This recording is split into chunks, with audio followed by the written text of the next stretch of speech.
नमस्कार साथियों, राधे राधे।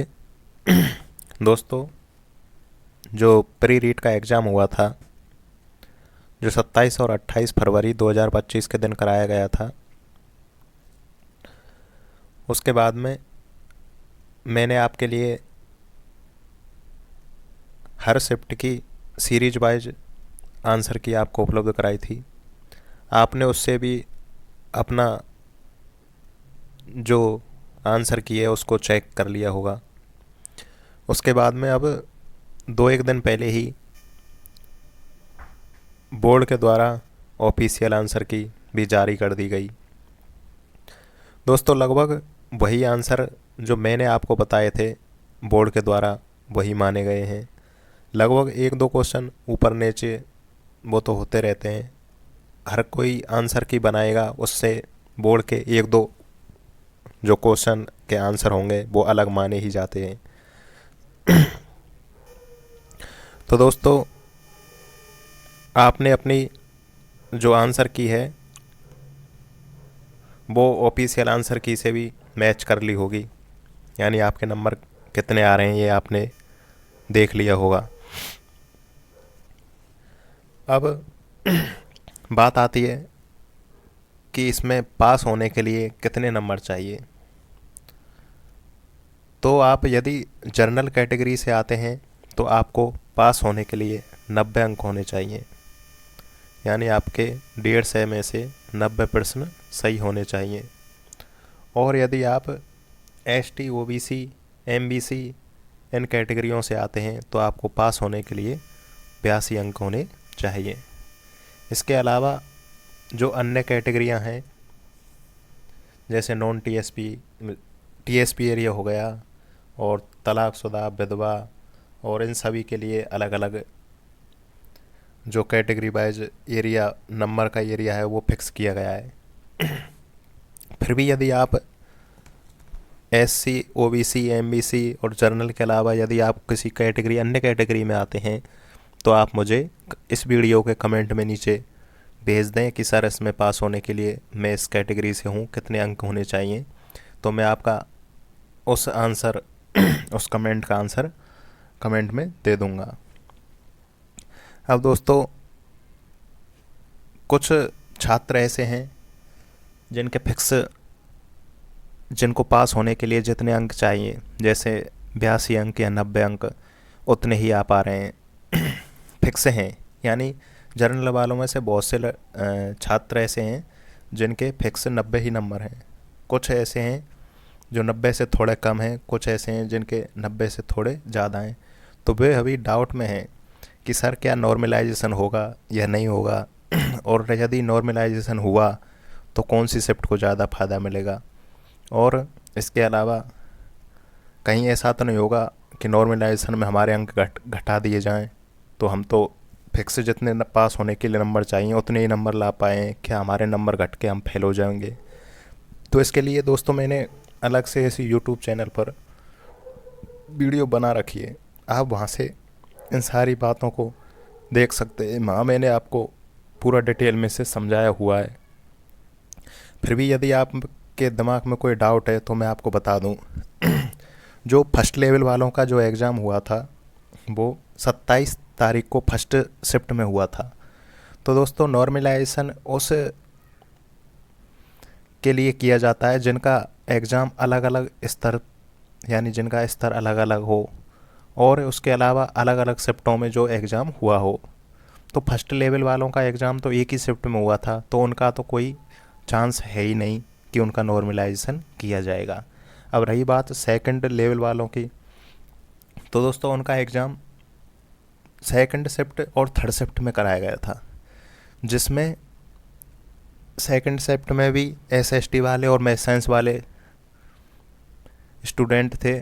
उसके अलावा जो थर्ड शिफ्ट हुई थी उसमें भी दोनों ही ये शामिल हुए थे, यानी एसएसटी वाले और मैथ साइंस वाले भी उसमें शामिल थे। तो नॉर्मलाइजेशन किया जाएगा सेकंड शिफ्ट और थर्ड शिफ्ट का। इसके अलावा मैं आपको बता दूं, यदि आपके फिक्स पासिंग मार्क नंबर हैं तो आप निश्चिंत रहें, आपके अंक घटाए नहीं जाएंगे, क्योंकि ये दोस्तों पात्रता परीक्षा है। इसमें यदि आपके अंक घटे तो आप फेल हो सकते हैं, इसलिए आपके अंक इसमें आप निश्चिंत हो जाएं इस चीज़ को लेकर, आपके अंक घटाए नहीं जाएंगे, आपके अंक हमेशा इसमें बढ़ेंगे। आप देख लीजिएगा, आपके चाहे 2 अंक बढ़े, चाहे 3 बढ़े, चाहे 4 अंक बढ़े, आपके अंक हमेशा बढ़ाए जाएंगे, इसमें घटेंगे नहीं। तो आप यदि आपके फिक्स नंबर भी बैठ रहे हैं तो आप निश्चिंत होकर तैयारी करें, आप पास हो जाओगे और इसमें घटने का कोई चांस है ही नहीं। इसके अलावा कुछ छात्र ऐसे हैं जो 1-2 नंबर से रह गए हैं, उनके अंक कम आ रहे हैं। तो दोस्तों उनके लिए मैं बता दूं, जो आपकी सेकंड शिफ्ट है उसके 3 से 4 अंक बढ़ाए जाएंगे। यानी आपके यदि 3 से 4 अंक कम हैं तो आप उसमें पास हो जाओगे। और यदि आपकी थर्ड शिफ्ट है, क्योंकि थर्ड शिफ्ट थोड़ी ना एक टफ बताई है, उसको मैंने भी सारी शिफ्टों के पेपर देखे हैं, तो उसमें जो थर्ड शिफ्ट वाले हैं एसएसटी वाले, उनका एग्ज़ाम ने थोड़ा टफ था और मैथ साइंस वालों का भी थोड़ा टफ था। तो आप यदि थर्ड शिफ्ट में हैं तो आपके 5 से 6 अंक तक बढ़ सकते हैं। यानी यदि आपके 5 से 6 अंक कम आ रहे हैं तो आप पास हो जाओगे। इसके अलावा दोस्तों मैं आपको यह बता दूं, यदि किसी के अंक 70 बन रहे हैं या फिर और कम बन रहे हैं, 65 आ रहे हैं या कुछ और ही कम आ रहे हैं, तो दोस्तों वो इस भ्रम में ना रहें कि नॉर्मलाइजेशन होने के बाद में उनको पास किया जाएगा। दोस्तों आप यह कड़वा सत्य है कि कभी भी ऐसा नहीं होगा कि 15 अंक बढ़ गए या 20 अंक बढ़ गए। दोस्तों इतने अंक नहीं बढ़ेंगे। यदि आपके वास्तव में ही कम अंक आ रहे हैं तो आप घबराएं नहीं और आप निश्चिंत होकर अन्य भर्ती परीक्षाओं की तैयारी में लग जाएं। जैसे राजस्थान में होने वाली राजस्थान पुलिस की परीक्षा आ रही है, यानी उसमें 10,000 पदों पर भर्ती कराई जाएगी, जिनके फॉर्म लगभग 31 जो मार्च है उसके बाद में स्टार्ट हो जाएंगे। तो आप उसकी तैयारी करें। उसके अलावा 4th ग्रेड की भर्ती है 54,000 पदों पर, उसकी तैयारी कर सकते हो। और उसके अलावा पटवारी, ग्राम सेवक, लैब असिस्टेंट, बहुत सारी ऐसी भर्तियां हैं जिनमें आप प्रयास करें, आप उनकी तैयारी करें। क्योंकि यदि आप इसमें फेल हो रहे हो तो आप घबराएं नहीं, क्योंकि एक भर्ती, सिर्फ एक एग्ज़ाम आपका अगला भविष्य निर्धारित नहीं कर सकता। इसलिए आप अपनी तैयारी में लग जाएं। और जो छात्र पास हो गए हैं इसमें रीट में, वो भी अपनी मेंस की तैयारी स्टार्ट कर दें। क्योंकि दोस्तों इस बार जो रीट का एग्ज़ाम होगा उसमें वैकेंसियों की संख्या बहुत कम होगी, तो आपका कंपटीशन बहुत ही हार्ड होने वाला है। इसलिए आपको अभी से तैयारी में जुट जाना है। दोस्तों मैंने जो सेकंड लेवल वाले हैं उनके लिए, एसएसटी वाले और हिंदी वालों के लिए मैंने इस पर पहले वीडियो की डाल चुका हूँ। उसमें मैंने पूरी उनको तैयारी की रणनीति बता दी है कि किस प्रकार से आपको तैयारी करनी है, कौन सी सब्जेक्ट को ज़्यादा महत्व देना है, कौन सी को कम देना है, कौन सी सब्जेक्ट कितने अंक की है, ये सारी बातें मैंने उसमें बता दी हैं। अब बात आती है मैथ साइंस वाले कि सर मैथ साइंस वालों का सिलेबस क्या रहेगा, उनको तैयारी कहाँ से कैसे करनी है। तो देखिए दोस्तों, आपका जो प्री का एग्ज़ाम हुआ था उसमें और जो मेंस का एग्ज़ाम होगा उसमें काफ़ी सारे अंतर होंगे। जैसे देखिए, जो प्री का एग्ज़ाम है वो माध्यमिक शिक्षा बोर्ड द्वारा कराया जाता है, और जो मेंस का जो आपका एग्ज़ाम होगा वो उसे अधीनस्थ बोर्ड कराएगा। तो दोस्तों आपने इस चीज़ को तो अन्य भर्ती परीक्षाओं में देख ही लिया होगा। जो माध्यमिक शिक्षा बोर्ड आपकी जो परीक्षाएं, जिन जिन की परीक्षाएं कराता है, वो अपना एक पैटर्न फिक्स होता है उनका, वो सिलेबस के आधार पर ही अपना पेपर बनाते हैं। और यदि सिलेबस से बाहर यदि वो क्वेश्चन आता है उनका, तो वो उन क्वेश्चनों को डिलीट भी करते हैं। और दोस्तों आपने अधीनस्थ जो बोर्ड है उसका सिस्टम देख ही रखा होगा। उनका सिलेबस वो देते हैं सिलेबस, पर उनका सिलेबस कोई फिक्स होता नहीं है। यानी वो कहीं से भी कैसे भी क्वेश्चन पूछ लेते हैं। इसलिए दोस्तों, अधीनस्थ बोर्ड की तैयारी करने जो कर रहे हैं, जो मेंस का एग्ज़ाम देंगे, वो तैयारी भी अपनी उसी लेवल की करनी होगी उनको। ऐसे नहीं कि आपको जो जो जो टॉपिक दिए गए हैं उनको आप पढ़ के और निश्चिंत हो जाएं कि मेरी तैयारी पूरी हो गई। दोस्तों, आपको सिलेबस से हटकर इधर उधर भी तैयारी करनी होगी, तो आप उसमें सक्सेस हो पाओगे। दूसरा बात दोस्तों, आपका जो प्री का एग्ज़ाम हुआ था उसमें कोई भी नकारात्मक अंकन नहीं था, और जो आपका मेंस का एग्ज़ाम होगा उसमें नकारात्मक अंकन किया जाएगा। तो इस नकारात्मक अंकन से दोस्तों बहुत फ़र्क पड़ता है। यदि आप ज़्यादा गलत क्वेश्चन कर दोगे तो आपके सही क्वेश्चन भी उसमें काट लिए जाते हैं। इसके अलावा तीसरी बात आती है समय अवधि। दोस्तों, जो आपका प्री एग्ज़ाम हुआ था उसमें टाइम 2.5 घंटा काफ़ी हो जाता है। यानी आपने पेपर भी दिया होगा, मैं साइंस वालों ने पेपर भी दिया होगा, उसमें आपको टाइम की कोई कमी पड़ी नहीं होगी। और दोस्तों, यदि आप जब मेंस का एग्ज़ाम दोगे ना, तो उसमें आपको पता चलेगा कि टाइम 10 से 15 मिनट, ज़्यादा तो नहीं पर 10 से या 15 मिनट कम पड़ती है इस एग्ज़ाम को। जो मैथ साइंस वाले छात्र उसको देते हैं उनके लिए 10 से 15 मिनट कम पड़ती हैं। यानी आपको जो मैथ साइंस वाले हैं उनको स्पीड बढ़ानी होगी अपनी, जो क्वेश्चन है उनको सॉल्व करने की स्पीड को बढ़ाना होगा।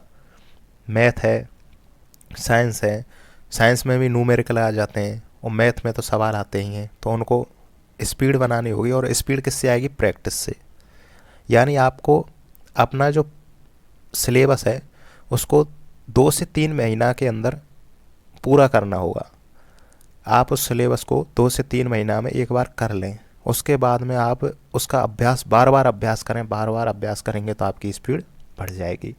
यदि आप ऑफलाइन कोचिंग करना चाहते हैं तो दोस्तों ऑफलाइन कोचिंग भी उस संस्थान से करें। ऐसा नहीं कि आपको घेर के बैठ जाएं और कहें आपसे कि आपका एग्ज़ाम अभी तो जनवरी में होगा, आराम से कोर्स को करा देंगे धीरे धीरे। तो दोस्तों ऐसे नहीं, कोर्स आपका 3 महीने, लास्ट 4 महीने के अंदर अंदर हो जाना चाहिए। कोर्स होने के बाद में फिर आपको सेल्फ स्टडी के लिए भी टाइम निकालना पड़ेगा। उसके बाद में टेस्ट सीरीज वगैरह, आपको बहुत सारी चीज़ें ऐसी करनी होंगी जिससे आपका सिलेक्शन हो जाए। तो मेरे हिसाब से दोस्तों ऑफलाइन जो बच्चे, बहुत सारे बच्चे मैंने ऐसे देखे हैं जो कहते हैं सर हमारा ऑफलाइन ही समझ में अच्छा आता है, ऑनलाइन आता ही नहीं है, तो वो ऑफलाइन कोचिंग कर सकते हैं। यदि दोस्तों कुछ छात्र ऐसे होते हैं जो अपनी गति से सिलेबस को कवर करते हैं और वो चाहते हैं कि हमारा सिलेबस जल्दी से जल्दी एक बार हो जाए, तो वो किसी अच्छा संस्थान है वहाँ से अपना ऑनलाइन क्लासें ले सकते हैं। इसके अलावा दोस्तों हमारे इस यूट्यूब चैनल पर ऑनलाइन क्लासें चलाई जाएंगी। यानी मैं भी आपको रोज़ाना 2-4 वीडियो जैसे ही मुझे टाइम मिलेगा मैं आपके लिए इस चैनल पर प्रोवाइड कराऊंगा। यानी राजस्थान जीके की तो सारी टॉपिकों की मैं वीडियो आपको प्रोवाइड कराऊंगा। उसके अलावा शैक्षिक परिदृश्य, मनोविज्ञान, शिक्षण विधियाँ, सूचना तकनीकी और साइंस, इन सब की वीडियो मैं आपको प्रोवाइड कराऊंगा। तो दोस्तों देखिए, अब हम इसका पैटर्न समझ लेते हैं। सबसे पहले आप अपने दिमाग में इस चीज़ को फिक्स कर लें कि आपको खुद से ज़्यादा किसी को नहीं पता होगा आपके बारे में। यानी आपको खुद को पता है इस चीज़ का कि मैं पास हो रहा हूँ या नहीं हो रहा हूँ। यदि आप पास हो रहे हैं तो दोस्तों अपना टाइम वेस्ट ज़्यादा ना करें। 1-2 दिन के अंदर अपना माइंड सेट करें कि मैं तैयारी करूँगा, कैसे करूँगा, कहाँ से करूँगा, इसको सेट करें। 1-2 दिन चलो घूमा फिरी कर लें, उसके बाद में अपना पढ़ाई स्टार्ट कर दें। अब देखिए दोस्तों, मैं आपको पाठ्यक्रम को समझा देता हूँ। आपका जो एग्ज़ाम है जो 2026 में होगा, और वो भी जनवरी महीना में 17 से और 21 जनवरी के बीच में यह एग्ज़ाम होगा आपका। अब देखिए, जो आपका एग्ज़ाम होगा उसमें कुल प्रश्नों की संख्या 150 रहेगी, यानी आपको 150 क्वेश्चन हल करने होंगे, और वो भी दोस्तों 2.5 घंटे में।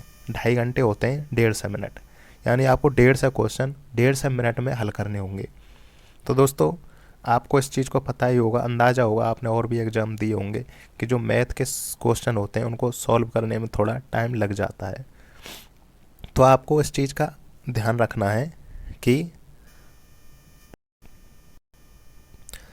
इसके अलावा आपकी जो मेंस परीक्षा होगी उसमें नकारात्मक अंकन 1/3 किया जाएगा, यानी यदि आप 3 क्वेश्चन गलत करते हो तो आपका 1 अंक 1% सही काट लिया जाएगा।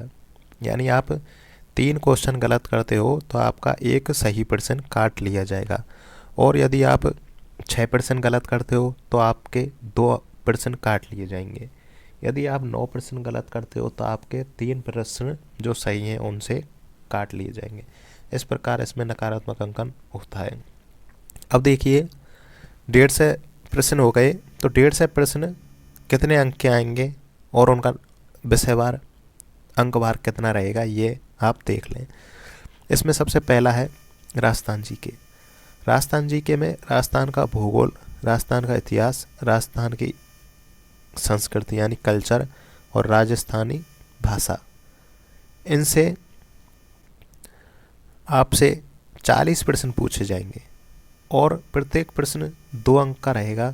तो इस प्रकार आपके 80 अंक हो जाएंगे, यानी राजस्थान की कल्चर, ज्योग्राफी, हिस्ट्री और राजस्थानी भाषा से आपसे 40 क्वेश्चन 80 अंक के पूछे जाएंगे। दूसरा है इसमें राजस्थान का सामान्य ज्ञान, शैक्षिक परिदृश्य, आरटी और करंट अफेयर, इनसे आपसे 25 क्वेश्चन पूछे जाएंगे, और प्रत्येक क्वेश्चन 2 अंक का होगा। इस प्रकार आपसे ये 50 अंक का जो सेकंड पार्ट है, इसमें राजस्थान का सामान्य ज्ञान, शैक्षिक परिदृश्य, आरटी और करंट अफेयर पूछा जाएगा। इसके अलावा देखें आप थर्ड पार्ट में विद्यालय विषय होती है, जिसमें आपसे जो मैथ साइंस वाले हैं उनसे मैथ और साइंस से क्वेश्चन पूछे जाएंगे। इसमें मैथ से 30 क्वेश्चन और 30 क्वेश्चन साइंस से पूछे जाएंगे। टोटल इसमें 60 क्वेश्चन होंगे, प्रत्येक क्वेश्चन 2 अंक का होगा। तो इस प्रकार आपसे 120 अंक के 60 क्वेश्चन इसमें पूछे जाएंगे। आगे देखें, इसमें चौथे नंबर पर इसमें आपसे मैथ और साइंस की जो शिक्षण विधियां हैं वो पूछी जाएंगी, यानी आपसे मैथ साइंस की शिक्षण विधियों से 10 क्वेश्चन पूछे जाएंगे, और प्रत्येक क्वेश्चन 2 अंक का होगा। इस तरह आपसे 20 अंक के शिक्षण विधियां मैथ और साइंस की पूछी जाएंगी। नेक्स्ट देखें, आगे है इसमें मनोविज्ञान। मनोविज्ञान से मेंस एग्जाम में मात्र 10 क्वेश्चन पूछे जाएंगे। तो दोस्तों, मैं आपको इस चीज़ की एक सलाह देना चाहता हूँ कि मनोविज्ञान पर आप थोड़ा कम ध्यान दें। यानी आप मेंस की तैयारी कर रहे हैं तो अपनी जो विद्यालय विषय है उस पर कमांड रखें। इसके अलावा राजस्थान की जीके, इन 2 चीज़ों पर आप अपनी पकड़ मजबूत करें। ऐसा ना करें कि आप पूरे साल मनोविज्ञान को ही पढ़ते रहें। मैंने बहुत से छात्र ऐसे देखे हैं कि मनोविज्ञान को रटने लगे रहते हैं। तो दोस्तों, मनोविज्ञान से आपके इस मेंस एग्जाम में मात्र 10 क्वेश्चन पूछे जाएंगे। यदि आप नॉर्मल तरीक़ा से मनोविज्ञान को पढ़ लोगे तो 7-8 क्वेश्चन आप उसमें से सही कर लोगे, और जो 10 में से नेगेटिव मार्किंग में 7 से 8 क्वेश्चन इसमें सही हुए तो वह अच्छा एवरेज होगा आपका। इसलिए आप इसमें आप ज़्यादा टाइम ख़राब ना करें। आप अंक के वेटेज के हिसाब से तैयारी करेंगे तो आपको सफलता निश्चित ही मिलेगी। इस तरह आपको 20 अंक की मनोविज्ञान पूछी जाएगी। अगला देखें इसमें सूचना तकनीकी। सूचना तकनीकी में आपसे 5 क्वेश्चन पूछे जाएंगे जो कि 10 अंक के होंगे। इस तरह कुल मिलाकर आपसे 300 अंक के 150 क्वेश्चन पूछे जाएंगे। तो ये आपका पैटर्न था। इसके अलावा आप जो आपका मैथ साइंस वालों का सिलेबस है उसको भी आप डिटेल में देख सकते हैं। देखिए, आपकी जो परीक्षा है राजस्थान कर्मचारी चयन बोर्ड जयपुर के द्वारा कराई जाएगी। इसमें देखें आप, परीक्षा 300 अंक की होगी। परीक्षा के लिए एक प्रश्न पत्र होगा, यानी आपका जो एग्ज़ाम है एक ही शिफ्ट में कराया जाएगा। उसमें नॉर्मलाइजेशन का वगैरह ये लफड़ा नहीं रहेगा। सभी का पेपर का स्तर सेम रहेगा और सबका एग्ज़ाम सिर्फ एक ही शिफ्ट में कराया जाएगा। नेक्स्ट है इसमें समय अवधि। समय अवधि इसमें 2.5 घंटे की रहेगी, यानी आपसे 150 क्वेश्चन 150 मिनट में हल कराए जाएंगे। अगला है 150 प्रश्न होंगे, समस्त प्रश्न बहुविकल्पी यानी ऑप्शनल यह एग्ज़ाम होगा आपका। अगला है इसमें नकारात्मक अंकन भी होगा। अब देखें आगे, आपका जो सिलेबस है उसको डिटेल में देखें। देखिए 80 अंक, 80 अंक यानी 40 क्वेश्चन। 40 क्वेश्चन में आपसे राजस्थान का ज्योग्राफी, इतिहास, कल्चर और राजस्थानी भाषा से क्वेश्चन पूछे जाएंगे। देखिए नेक्स्ट इसमें राजस्थान के भूगोल से कौन कौन से टॉपिक हैं, तो आप देखें राजस्थान ज्योग्राफी से इसमें राजस्थान के भौतिक स्वरूप, राजस्थान की जलवायु। तो दोस्तों मैंने इसे चैनल पर आपको जो राजस्थान के नए 41 ज़िले हैं उनके आधार पर ये दोनों टॉपिक करा रखे हैं, तो आप वहाँ से इनको एक बार देख सकते हैं तो आपका अंदाज़ा लग जाएगा कि ये टॉपिक कहाँ से कैसे इनमें से क्वेश्चन पूछे जाते हैं।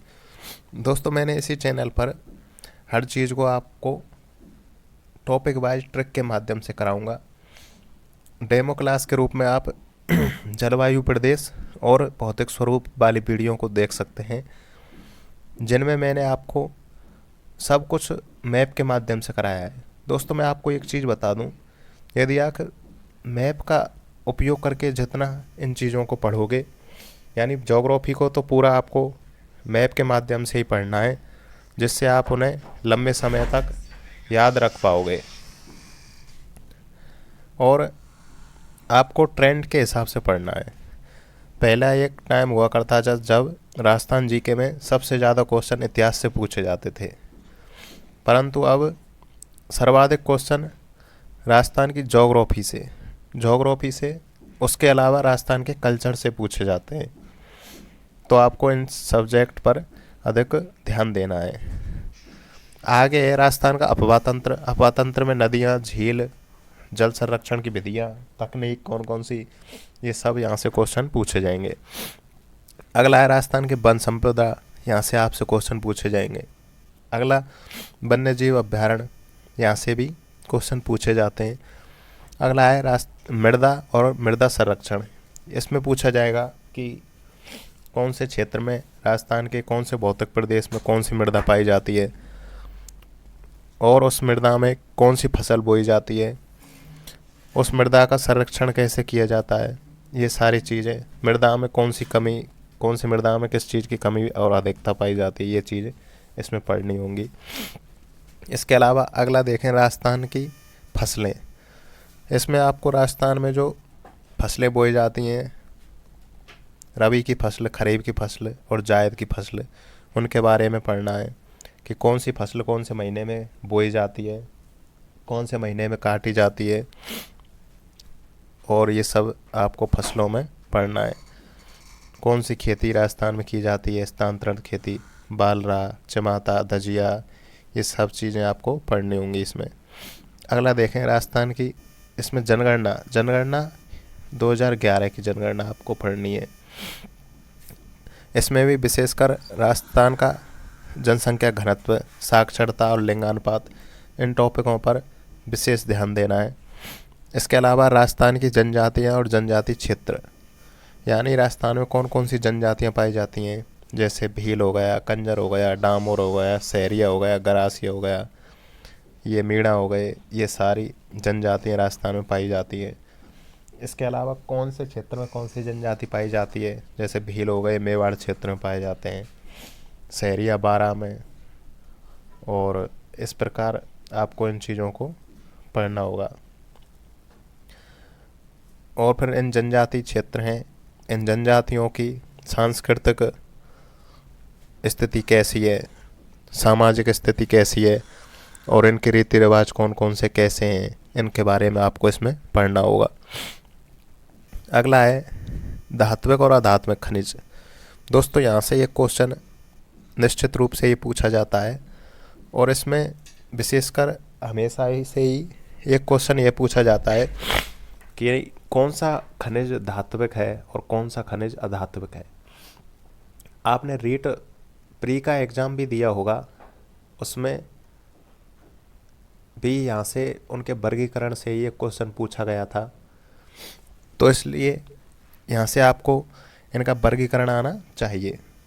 इनके वर्गीकरण को मैं आपको ट्रिक के माध्यम से याद करा दूंगा, तो आप निश्चिंत रहें। अगला है इसमें ऊर्जा के संसाधन, यानी परंपरागत और गैर परंपरागत ऊर्जा के संसाधन कौन कौन से हैं, ये चीज़ भी आपको इनमें पढ़नी होंगी। इसको भी मैं आपको ट्रिक के माध्यम से याद कराऊंगा। आप एक ट्रिक को याद रखोगे तो उससे आपका ये कन्फ्यूजन नहीं रहेगा, कौन से परंपरागत हैं कौन से गैर परंपरागत हैं, तो ये सारी चीज़ आपको याद हो जाएंगी। जैसे मैंने ट्रिक बना रखी है, मैं आपको उसको बता दूंगा। जैसे पवन सर गैर खेत में बायो पढ़ाते हैं, तो इस प्रकार आपको इन गैर परंपरागत ऊर्जा के संसाधनों की यही एक ट्रिक है। इसी प्रकार मैं आपको हर चीज़ को ट्रिक के माध्यम से याद कराऊंगा। यहाँ से इनके वर्गीकरण से भी एक क्वेश्चन पूछा जाता है। पिछली बार जो रीट का एग्ज़ाम हुआ था, रीट मेंस का, उसमें भी परंपरागत और गैर परंपरागत ऊर्जा स्रोतों के जो वर्गीकरण है वहाँ से ही क्वेश्चन पूछा हुआ है। तो ये चीज़ आपको ध्यान रखते हुए पढ़ना है कि पिछली बार क्वेश्चन कहाँ से बना था, कहाँ से क्वेश्चन बनते हैं और आगे कहाँ से बनने की संभावना है। अगला इसमें देखें राजस्थान के पर्यटन स्थल। यहाँ से क्वेश्चन पर्यटन स्थल में आपको राजस्थान के जैसे किले हो गए, बावड़ी हो गए, महल हो गए, दुर्ग हो गए, मंदिर हो गए, और भी म्यूजियम वगैरह हो गए, इन सारे स्थलों को पर्यटन स्थल बोला जाता है। तो पर्यटन स्थल में ये सभी चीज़ें आ जाती हैं, यानी राजस्थान का संपूर्ण जो राजनीतिक, ऐतिहासिक और जोग्राफिकल जो स्थान है वहाँ से आपसे क्वेश्चन पूछे जाएंगे। आगे देखें राजस्थान में यातायात के साधन। यातायात के साधन दोस्तों राजस्थान में परिवहन, राजस्थान में मात्र 2 प्रकार का परिवहन है। राजस्थान में जल परिवहन नहीं है, राजस्थान में वायु परिवहन और सड़क परिवहन है। तो आपको सड़क परिवहन में NH वगैरह पढ़ने होंगे, यातायात के साधन पढ़ने होंगे, कौन सा साधन यातायात का साधन है। उसके अलावा आपको राजस्थान में मेट्रो पढ़नी होगी, राजस्थान में रेल परिवहन पढ़ना होगा। ये सारी चीज़ें इसमें यातायात में पूछी जाएंगी। दोस्तों मैं आपको बता दूं कि आप सबसे पहले किसी भी परीक्षा की तैयारी करने से पहले आप रणनीति बना लें। यानी आपको सबसे पहले ये चीज़ आपके माइंड में होनी चाहिए कि इस परीक्षा में क्या सिलेबस है, कहाँ से क्वेश्चन पूछे जाते हैं, और हमारा एग्ज़ाम कौन करा रहा है, उसका पैटर्न क्या रहता है एग्ज़ाम कराने का, और वो क्वेश्चन कहाँ से पुटअप करता है। तो यदि आपके दिमाग में ये चीज़ रहेंगी तो आप उसी अंदाज में तैयारी करोगे और आप निश्चिंत ही सफलता की तरफ आगे बढ़ोगे। तो इसलिए दोस्तों मैं आपको इन सारी चीज़ों को एक टाइम लेकर समझा रहा हूँ, यानी आपके माइंड में ये चीज़ क्लियर हो जाएगी कि हमारा कौन सा सिलेबस है, कहाँ कहाँ से क्वेश्चन कैसे बनते हैं। मैं आपको एक चीज़ की सलाह देना चाहूँगा कि आप जहाँ पर भी पढ़ाई करते हैं वहाँ पर आप जिस भी परीक्षा की तैयारी कर रहे हैं उसका सिलेबस मोटे मोटे अक्षरों में लिखा हुआ या तो आप प्रिंट निकलवा लें या फिर खुद अपने हाथ से लिख लें, और आप जहाँ पर रहते हो, जहाँ पर आप पढ़ाई करते हो, वहाँ पर इसको चिपका दें। यदि आप जो कोई टॉपिक पढ़ना प्रारंभ कर रहे हैं तो उससे पहले आप सिलेबस पर एक निगाह डालें कि मैं आज मान के चलो आप ज्योग्राफी में आप राजस्थान के भौतिक स्वरूप पढ़ रहे हैं, तो भौतिक स्वरूप में आप ये देखें कि सिलेबस में भौतिक स्वरूप को किस प्रकार वर्णित किया गया है, भौतिक स्वरूप में क्या चीज़ लिख के डाली है उसने। तो आप उसी के इर्द गिर्द तैयारी करें तो आपको निश्चित ही सफलता मिलेगी। तो इसलिए मैं आपको इन चीज़ों को थोड़ा टाइम लेते हुए समझाते हुए चल रहा हूँ। आगे देखें आप, इतिहास और संस्कृति से क्वेश्चन पूछे जाएंगे। इसमें देखें आप राजस्थान की सभ्यताएं। दोस्तों यहाँ से ये क्वेश्चन आना तय ही होता है, यानी कि राजस्थान की सभ्यताओं से क्वेश्चन हमेशा हमेशा से पूछे गए हैं और पूछे जाते हैं। आगे देखें आप, इसमें भी कालीबंगा सभ्यता, आहड़, गणेश्वर, बालाथल, बैराट इत्यादि सभ्यता।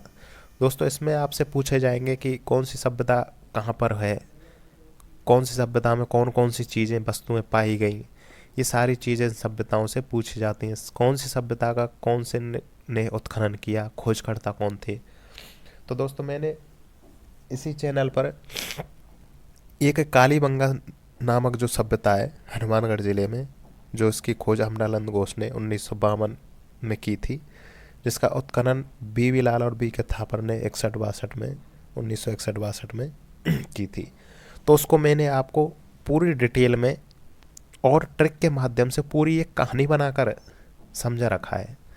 तो आप इस यूट्यूब चैनल पर ही उस वीडियो को देखोगे तो आपको पता चल जाएगा कि मेरा पढ़ाने का अंदाज कैसा होता है, और आप एक बार यदि आपने वो चीज़ देख ली तो आप उसे जीवन भर भूल नहीं पाओगे। तो आपको मैं ये चीज़ बताना चाहूँगा कि आप एक बार उस वीडियो को आप देख लें तो आपको ये चीज़ समझ में आ जाएगी।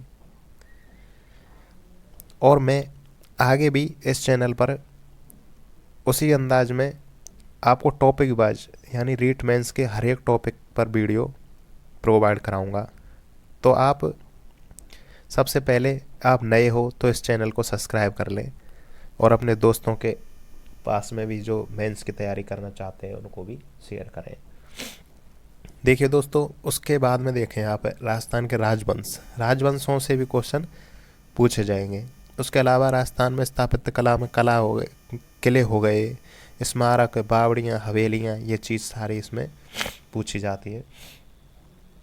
तो इनको भी मैं आपको ट्रिक के माध्यम से कराऊंगा। चलिए नेक्स्ट देखें, इसमें मेले, कौन सा मेला कहाँ लगता है, कौन से माह में लगता है, कौन सी देवी देवता की याद में लगता है, ये सारी चीज़ मेले में पूछी जाती है। अगला है त्योहार, कौन सा त्यौहार कौन से माह में मनाया जाता है, ये सब चीज़ें इसमें पूछी जाएंगी। किसकी याद में मनाए जाते हैं त्यौहार, कब कब होते हैं, ये सब।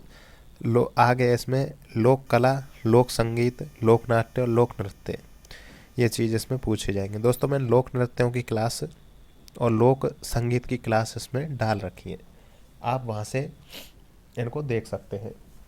दोस्तों मैंने लोक नृत्यों की क्लास आप देखोगे तो मैंने पीपीटी के माध्यम से उनको इतना शानदार तरीक़ा से आपको समझाया है, आप एक ही बार में वो चीज़ आपके समझ में आ जाएगी। यानी मैं पीपीटी में ज़्यादा से ज़्यादा चित्रों का उपयोग करता हूँ।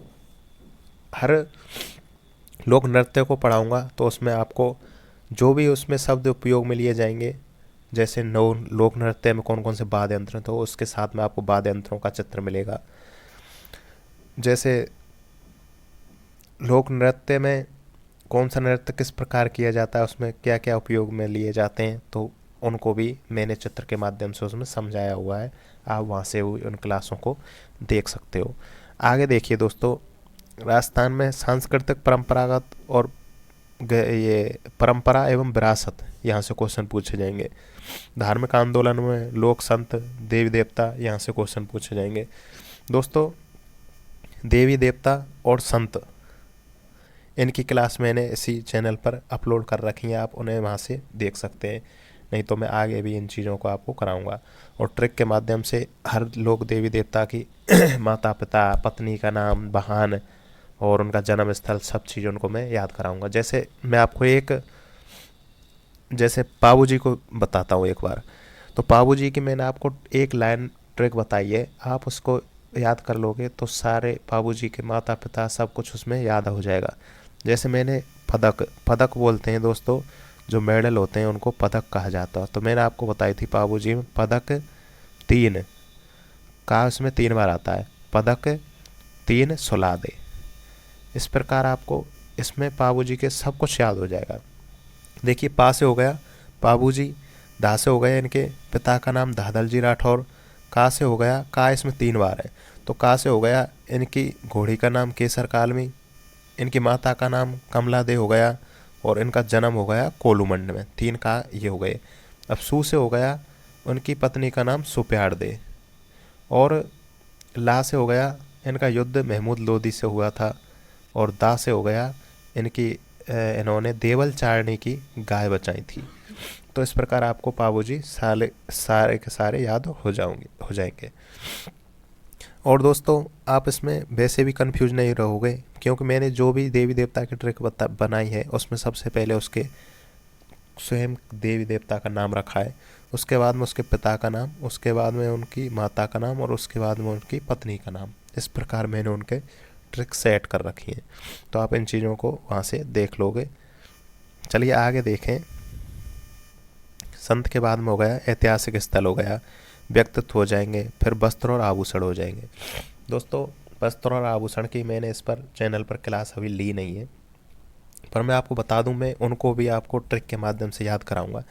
जैसे आप एक देखें, जैसे मादलिया आभूषण, मादलिया आभूषण कहाँ पहना जाता है ये पूछा जाता है। तो मादलिया देखिए, आप इनको कैसे याद करोगे। मादलिया आभूषण पहना जाता है गले में, तो आप इसे कैसे याद करोगे। माँ को अलग करें और दलिया को अलग करें। माँ ने दलिया बनाया, और वह दलिया आपने कैसे पिया, वो दलिया पिया आपने गले से। तो दलिया कहाँ से पिया जाता है, गले से, और माँ दलिया आभूषण कहाँ पहना जाता है, गले में। तो आप इस प्रकार इन चीज़ों को याद कर सकते हैं। जैसे एक आभूषण हो गया निबोरी। अब दोस्तों, निबोरी जो नीम में जो फल आता है ना, छोटा सा फल होता है, उसे निबोरी बोला जाता है।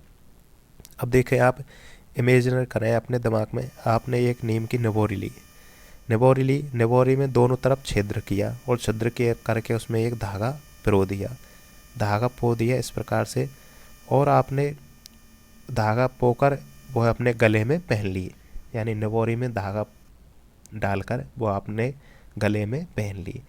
तो निबोरी आभूषण कहाँ का हो गया, गले का। तो इस प्रकार आपको इन चीज़ों को याद करना है। मैं आपको सब कुछ ऐसे ही याद कराऊंगा जो आसानी से आपको लंबे समय तक याद रहे। चलिए नेक्स्ट देखें। इसमें चित्रकला में कौन सा चित्रकार कहाँ से कौन सी शैली से संबंधित है, ये सारी चीज़ें इसमें आपको मैं याद करा दूंगा ट्रिक के माध्यम से। आगे देखें, 1857 की क्रांति, राजस्थान के जनजाति एवं किसान आंदोलन और पिरजा मंडल, इनको भी मैं आपको ट्रिक के माध्यम से याद कराऊंगा। जैसे देखिए, आपको किसान आंदोलन के मैं थोड़ा सा एक हिंट दे देता हूँ। जैसे मान के चलिए, आप सबसे पहला आंदोलन आप किसान आंदोलन में बिजौलिया वाला पढ़ो। तो बिजौलिया किसान आंदोलन में गिरधरपुरा नामक स्थान पर जो पंचायत हो रही थी, वहाँ के लोगों ने एक चीज़ ठाना वहाँ के लोगों ने कि हम फतेह सिंह जो मेवाड़ का राजा था, उनके पास जो जमींदार है उनकी शिकायत लेके किसी को भेजेंगे। तो उन लोगों ने यह चीज़ ठानी। अब ठा से हो गया, अब उसमें पूछा जाता है कि किसानों ने फतेह सिंह के पास में किसको भेजा। तो ठा से हो गया दोस्तों, उन्होंने ठानी ये चीज़ कि हम महाराज के पास भेजेंगे। तो उन्होंने ठाना से क्या हो गया, ठा से हो गया ठाकरी पटेल, और ना से हो गया नानक भील। तो उन्होंने ठाकरे पटेल और नानक भील को भेजा था। इस प्रकार आपको मैं सब कुछ ट्रिक के माध्यम से याद कराऊंगा। अब आगे देखें, राजस्थानी भाषा से भी आपसे क्वेश्चन पूछे जाएंगे। जैसे राजस्थान की क्षेत्रीय बोली कौन सी, बोली कहाँ पर बोली जाती है, हाड़ौती हो गई, ढूंढाड़ी हो गई, मारवाड़ी हो गई, मेवाड़ी हो गई और मेवाती हो गई। ये सारी बोलियां आपको पढ़नी होंगी।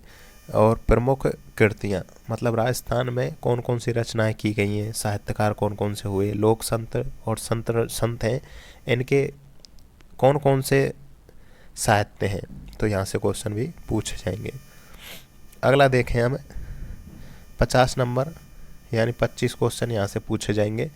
राजस्थान के सामान्य ज्ञान, शैक्षिक परिदृश्य, आरटीई और करंट अफेयर, यहाँ से 25 क्वेश्चन पूछे जाएंगे 50 अंक के। तो आप सामान्य ज्ञान में देखें, राजस्थान के जैसे प्रतीक चिन्ह हो जाएंगे, फ्लैक्स की योजनाएं, अनुसंधान केंद्र हो गए, धार्मिक स्थल हो गए, खिलाड़ी हो गए, प्रमुख नगर स्थल हो गए, प्रमुख उद्योग हो गए राजस्थान के, प्रशासनिक व्यवस्था हो गई और जन कल्याणकारी योजना, यहाँ से क्वेश्चन पूछे जाएंगे। शैक्षिक परिदृश्य में देखें, राजस्थान के शिक्षण में नवाचार हो जाएंगे, केंद्र और राज्य सरकार के विद्यार्थियों के कल्याणकारी योजनाएं हो जाएंगी। अगला हो जाएगा इसमें विद्यालय प्रबंधन समिति, यानी आरटी की धारा 21 में जो एसएमसी है, एसएमसी को आपको अलग से पढ़ना होगा इसमें। आगे हो जाएगा जो राष्ट्रीय शिक्षा नीति है 2020 की, ये आपको पढ़नी होगी। जो पहले चलता था 10+2 का फॉर्मूला, जिसे 2020 की शिक्षा नीति में 5+3+3+4 में बदल दिया गया है। ये चीज़ सारी की सारी आपको पढ़नी होंगी। अगला देखें आरटी, आरटी इसमें अलग से दिया है, आरटी आपको पूरी याद होनी चाहिए। आरटी में कौन सी धारा में क्या है, यानी इसमें 38 धाराएं, तो 38 धाराएं पूरी की पूरी याद होनी चाहिए। 7 अध्याय, 7 अध्यायों के नाम, कौन से अध्याय में कितनी धाराएं, ये सारी चीज़ मैं आपको ट्रिक के माध्यम से पूरे आरटी को मात्र 5 से 7 मिनट में याद करा दूंगा। जैसे मान के चलिए मैं आपको एक धारा याद कराऊं, तो धारा मान के चले आप 12 में देखें। सबसे पहले धारा 12 में क्या है, तो दोस्तों धारा 12 में है 25% सीट फिक्स है इसमें, यानी 25% निजी स्कूलों में जो सीट है वो बच्चों के लिए आरक्षित रखी गई है। तो देखिए, जब कोई आदमी मर जाता है तो उसके 12 वामन होते हैं, तो 12 वामन के बाद में उस आदमी की जो सीट होती है भगवान के पास में फिक्स हो जाती है। तो आप कैसे याद रखोगे, इसमें 12 वामन के बाद में सीट ऊपर फिक्स हो जाती है। तो 12 से हो गई धारा 12 के बाद में सीट फिक्स का ऊपर, अब सीट फिक्स से हो गया इसमें 25% सीट फिक्स होती हैं। चलिए इस प्रकार से इस पूरी आरटी की सारी की धाराएं, 38 जो धाराएं उनको मैं आपको याद करा दूंगा। उसके बाद में देखें, जो राजस्थान ने अलग से अपना आरटी जो 38 धारा है उसके तहत बनाई है 2011 का नियम, इसे नियम बोलते हैं, इसको भी मैं आपको याद कराऊंगा। इसके अलावा जो राजस्थान में मान्यता प्राप्त विद्यालय हैं उनको निःशुल्क उसमें प्रवेश कैसे दिया जाता है, ये चीज़ मैं आपको समझाऊंगा। इसके बाद में देखें आप करंट अफेयर। दोस्तों आपको करंट अफेयर पूरी साल भर पढ़ने की ज़रूरत नहीं है।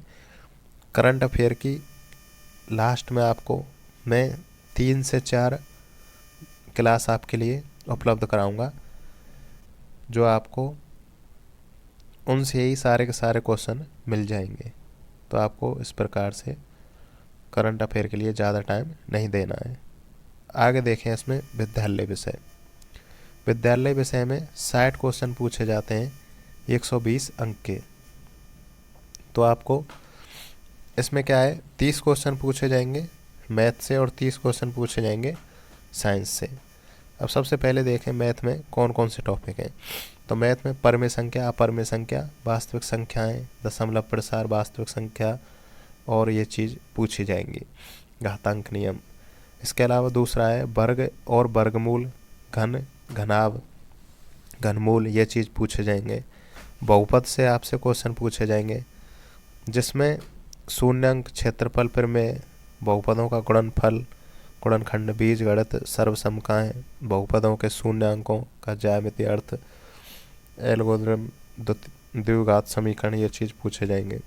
अगला है दो चलों वाले रैखिक समीकरण, यहाँ से भी क्वेश्चन पूछे जाएंगे। अगला है प्रतिशत, लाभ हानि, चक्रवर्ती ब्याज, अनुपात समानुपात, वृद्धि और ह्रास, यहाँ से क्वेश्चन आते हैं। रेखा एवं कोण, यहाँ से भी क्वेश्चन पूछे जाएंगे। अगला है समतलीय आकृतियाँ, 2D, 2D से क्वेश्चन पूछे जाएंगे। अगला है 2D के क्षेत्रफल और परिमाप से क्वेश्चन पूछे जाएंगे, और 3D से भी आपसे क्वेश्चन घनघनाभ, शंकु, गोला इनके बारे में पूछे जाएंगे। सांख्यिकी से क्वेश्चन पूछे जाएंगे जिसमें बारंबारता, मिलान चिन्ह, दंड, आलेख और आयत चित्र, वृत्तीय ग्राफ, केंद्रीय प्रवृत्ति की माप है, माध्य, माध्य का बहुलक, यहाँ से क्वेश्चन आएंगे। और अगला है प्रायिकता, प्रायिकता से मैथ में आपसे क्वेश्चन पूछे जाएंगे। तो मैथ और साइंस को विशेष फोकस करते हुए पढ़ना है। अगला है विज्ञान में क्या क्या चीज़ है। तो विज्ञान में परमाणु से एवं परमाणु, अणु, मोल संकल्पना, रासायनिक सूत्र, परमाणु की संरचना, यहाँ से क्वेश्चन आएंगे। अगला है तत्व, यौगिक, मिश्रण, भौतिक एवं रासायनिक परिवर्तन, ये यहाँ से पूछे जाएंगे, यानी रासायनिक परिवर्तन से विशेष करके क्वेश्चन पूछा जाता है। रासायनिक अभिक्रिया, समीकरण, उपचयन और अपचयन से क्वेश्चन, पीएच स्केल से लवण क्षार, यहाँ से क्वेश्चन आता है। यानी हर टॉपिक से आपसे ये क्वेश्चन पूछे जाते हैं। कार्बन एवं उसके यौगिक, कोशिकाओं से क्वेश्चन पूछे जाएंगे। ऊतक से भी क्वेश्चन आएगा। जैव प्रक्रम, नियंत्रण एवं समन्वय, जीवों में जनन में हार्मोन की भूमिका, यहाँ से पूछे जाएगा। और रोगों से क्वेश्चन आता है। रोगों में विशेषकर ये पूछा जाता है कि कौन सा रोग किससे होता है, यानी जीवाणु से, विषाणु से, परजीवी से कौन सा रोग किससे होता है, ये इस चीज़ को आपको पढ़ना होगा। जैव रासायनिक चक्रण में क्वेश्चन पूछे जाते हैं। और भोजन के प्रमुख अवयवों एवं कमियों में संतुलित भोजन से पूछे जाएंगे। यह बल, गति, ये फिजिक्स है, यहाँ से क्वेश्चन पूछे जाते हैं। बल, गति, विद्युत धारा से पूछे जाएंगे। गुरुत्वाकर्षण के नियम से पूछे जाएंगे। ताप एवं ऊष्मा, यहाँ से दर्पण वगैरह, प्रकाश वाले चैप्टर से पूछे जाते हैं। ध्वनि से क्वेश्चन आएगा। और सौरमंडल, यहाँ से आपसे क्वेश्चन पूछे जाएंगे। तो इन चीज़ों को आपको विशेष फोकस करते हुए पढ़ना है। अगला है इसमें मैथ और साइंस की शिक्षण विधियाँ। यह 20 अंक की पूछी जाती हैं, यानी इसमें 10 क्वेश्चन आपसे पूछे जाएंगे। हो सकता है 5-5 आ जाएं, या फिर 6-4 आ जाए, या 4-6 आ जाए, ऐसा कुछ भी हो सकता है इनमें से। मतलब टोटल इसमें 10 क्वेश्चन पूछे जाएंगे 20 अंक के। शिक्षण विधियों की क्लास में आपको इसी चैनल पर उपलब्ध करा दूंगा, आप वहां से उनको पढ़ लीजिएगा। यहाँ पर इसमें विशेषकर शिक्षण विधियों में जो मैथ की परिभाषा है, परिभाषाओं से एक क्वेश्चन पूछा जाता है। तो मैं आपके लिए उनकी 10-12 परिभाषाएं, उनमें से 1-2 क्वेश्चन फिक्स होते हैं ना, उनको मैं आपको ट्रिक के माध्यम से याद करा दूंगा, तो आप वहाँ से उन्हें देख लीजिएगा। अगला है मनोविज्ञान। मनोविज्ञान में 20 नंबर के 10 क्वेश्चन पूछे जाएंगे। इसमें कौन कौन से टॉपिक हैं? शैक्षिक मनोविज्ञान से पूछे जाएंगे, बाल विकास से, वंश और वातावरण का विकास पर प्रभाव, व्यक्तित्व और बुद्धि। ये 2 टॉपिक ऐसे हैं, इनमें सिद्धांत दिए हुए हैं। तो सिद्धांतों से ये पूछा जाएगा कि कौन सा सिद्धांत किसने दिया, कौन सा सिद्धांत व्यक्तित्व का है, कौन सा बुद्धि का है। तो इन चीज़ों को मैं आपको ट्रिक के माध्यम से सबको याद करा दूंगा। आगे देखें, इसमें अधिगम से क्वेश्चन पूछे जाएंगे, यानी अधिगम की परिभाषा से विशेषकर एक क्वेश्चन पूछा जाता है। उसके अलावा अधिगम के सिद्धांतों से भी क्वेश्चन पूछे जाते हैं। मैंने अधिगम टॉपिक इस चैनल पर करा रखा है, आप वहाँ से उनको एक बार देख लीजिएगा। मैंने अधिगम की सारी परिभाषाएं ट्रिक के माध्यम से उसमें पढ़ाई गई हैं। उसके अलावा अधिगम के सिद्धांत हैं, उनकी भी क्लास मैंने इस चैनल पर ले रखी है, आप वहाँ से देखें। उसमें PDF में सब कुछ मैंने आपको चित्रों के माध्यम से समझाया है, जिसे आप लंबे समय तक याद रख सकते हैं। आगे देखें, विविध अधिगमकर्ता, पिछड़े बालक, मंदबुद्धि बालक, प्रतिभाशाली, सृजनशील बालक, यहाँ से भी एक क्वेश्चन पूछा जाता है। आगे अधिगम की कठिनाइयाँ, इनको आपको पढ़ना होगा। अभिप्रेरणा के सिद्धांत यहाँ से, और समायोजन से एक क्वेश्चन आता है।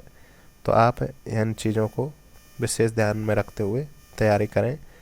अगला है इसमें सूचना तकनीकी। इसमें 5 क्वेश्चन पूछे जाएंगे। 10 अंक के। तो मैं आपको इस चीज़ की एक सलाह देना चाहूँगा कि आप इस टॉपिक पर ज़्यादा टाइम ख़राब ना करें। इस टॉपिक की मैं आपको 2 या 3 वीडियो उपलब्ध करा दूंगा जिनसे बार क्वेश्चन नहीं पूछा जाएगा। तो आप इन 5 क्वेश्चनों के लिए अपना ज़्यादा टाइम ख़राब ना करें। 5 में से 3 क्वेश्चन या 4 क्वेश्चन तो ऐसे आएंगे जिन्हें आप थोड़ा भी पढ़ोगे तो भी आप सही कर सकते हैं। तो इसलिए आप इन चीज़ों पर विशेष ध्यान रखते हुए पढ़ाई करें। बस ये आपका सिलेबस है। तो मैं उम्मीद करता हूँ आपको संपूर्ण सिलेबस अच्छी प्रकार से समझ में आ गया होगा। तो आप सबसे पहले अपना सिलेबस को समझें, 1-2 बार इस वीडियो को देखें तो आपको सब कुछ समझ में आ जाएगा क्लियरली कि आपको पढ़ाई किस लेवल से कैसे करनी है और कौन से टॉपिक को कितना टाइम देना है। तो आप इस प्रकार अपनी पढ़ाई को सुचारू रूप से करें। दोस्तों, मैं उम्मीद करता हूँ ये वीडियो आपको बहुत पसंद आई होगी। यदि आपको वीडियो अच्छी लगी है तो आप के जो मित्र हैं जो मैथ और साइंस से रीट मेंस की तैयारी करना चाहते हैं उनके लिए आप ज़्यादा से ज़्यादा इसको शेयर करें ताकि उनको भी इस चीज़ का लाभ मिल सके। और यदि आप नए हैं चैनल पर तो इसे सब्सक्राइब करें, क्योंकि इस चैनल पर आपको सब कुछ ट्रिक के माध्यम से पढ़ाया जाता है जिसे आप अपने दिमाग में लंबे समय तक रख सकते हैं। तो धन्यवाद दोस्तों।